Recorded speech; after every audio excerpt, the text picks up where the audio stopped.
Hey everyone, and welcome to the Torn Veil podcast. My name is Nicole Walters. I'm a Christian based content creator, and my assignment is to help teach people how to live their life in Christ.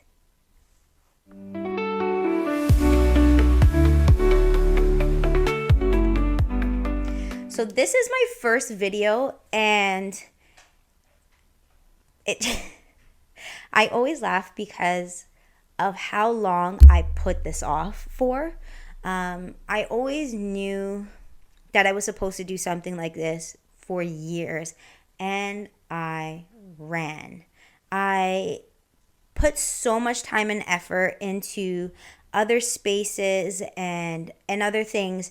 And what I realized is that while I was always in church, I always found myself being so focused on the ministry of God that I actually began to forget about the God of the ministry.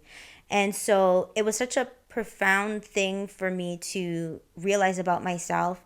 And with the help of my support system, my husband, my really close friends, all of this has very rapidly come to life. And, I just wanted to shine some light on what the torn veil means and why I've decided to step forward in that for my assignment that God has given me. And I'm really excited for you all to join me.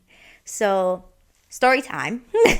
I always love doing story times. So, in the beginning of the Bible, we'll bump into a guy named Moses. Moses was a Hebrew. He was a priest, he was a prophet, and he was ordained by God before he even knew it to set his people free. So Moses was that guy that brought out the Israelites from the oppression of the Egyptians. And in that beautiful Exodus story, we find a moment where God meets Moses. Now, God has chosen the Israelites to be his people. They are the apple of his eye. He's so in love with them. And his whole desire was to be with them. He just wanted to dwell with them. So there's a moment where Moses meets God in the mountain. And as he meets him up there, Moses is given a task. And his task is to create this sanctuary of sorts. So a tabernacle is what they called it. And so in the tabernacle, God had put a very specific place where he himself was going to come down and live with them. So in order to protect them from his holiness, his glory, he set in place a veil. And now this veil was very meticulously thought out. God told Moses exactly what material should be used, how it was to be created, the people who were even going to create it. And so in that assignment, God gave Moses all the tools that he needed to make sure that that happened.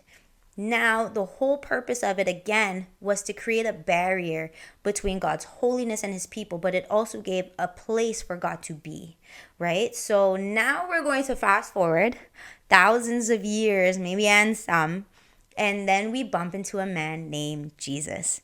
Jesus comes on earth, God and man, and he sacrifices himself for us, whether we wanted to or not, whether we deserved it or not. God sacrificed himself to bring us back to a place where we were able to dwell with him one-on-one. Now, in the book of Matthew, which is the first book of the New Testament in the Bible, Matthew makes a very pivotal note in his book. And he said that after Christ yelled out with a very loud voice, the veil in the tabernacle was torn, and the tabernacle itself was also split in half. What does that mean now? So let's backtrack and remember that we've already addressed that the veil was to separate us from God, right? Now, Christ has come to redeem us back to himself.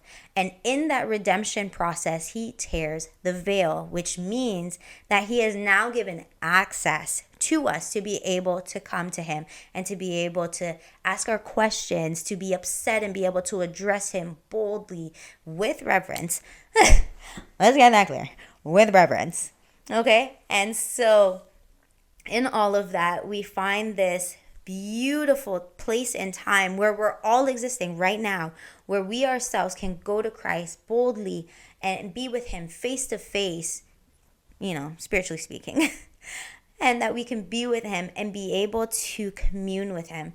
And so the whole purpose of why I chose the Torn Veil podcast is I want to be able to teach and cultivate a space for everyone, for them to be able to come and learn how to navigate through life with Christ now that the veil has been torn. So as such, I'm very excited to embark on this journey with all of you. I'm very excited to walk this thing called life out with all of you together. This is also part of my journey. So I don't just stop walking this thing out because I figured it out, right? Like, this is a continued process. Paul in his writing says that I ran a good faith, right? I ran the race. So it's not just because, I'm doing all these things that you might think that I've figured it all out. No. At the end of Paul's life, he said, I ran the race, right? He didn't say that I ran the race back then and it was great and I kind of walked it out. No, he had this perpetual movement in Christ. And I want to do all of that with you. So you'll see my highs, my lows, and I hope that through all of these videos, I'll help you also navigate your highs and your lows as you figure out and discover your assignment, your purpose, and whatever that looks like, but ultimately your journey on this side of life with Christ. All right, so I'll check you out in the next video. I hope you like this, share this, subscribe, and I'll see you in the next video.